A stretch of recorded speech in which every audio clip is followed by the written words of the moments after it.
Hwd y croesiad, Lee Jenkins yn penio'n glir. Mae'n adlamu I Chris Hugh. Barri heb ennill oddi cartres dechrau mis Hydref. Mae heb gwneud llawer yn y hanner awr cyntaf mae'r goeden y parc chwaith. All John Hood newid hynny. Yr ergyd heiber nod.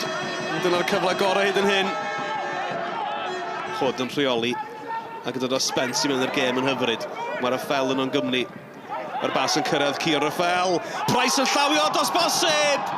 Dim cic o'r smotyn meddwl Lee Evans. Oedd y fraich o fewn cysgod o corff, dyna'r cwestiwn. Cummings. Spence yn I gadael I Hood. Hood wedi bod yn ddylanwadol yn y chwarter awr diwethaf yma. Jonathan Hood. Heibio I Price ac yna'n cael y croesiad I mewn.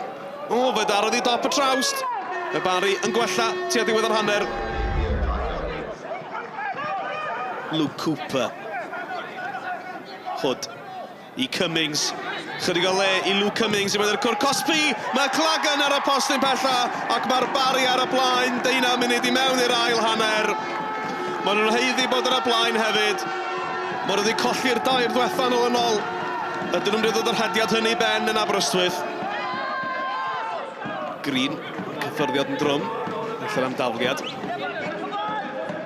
O, bobl bach, mae'r llifoleiadau wedi diffodd.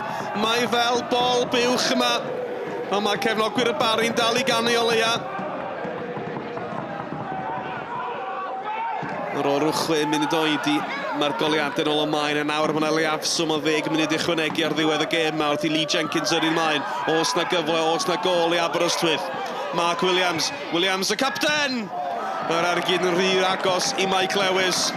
Aberystwyth heb ennill gartre yn y gyngred ers mis Awst. A dyn nhw'n mynd I ennill heno chwaith.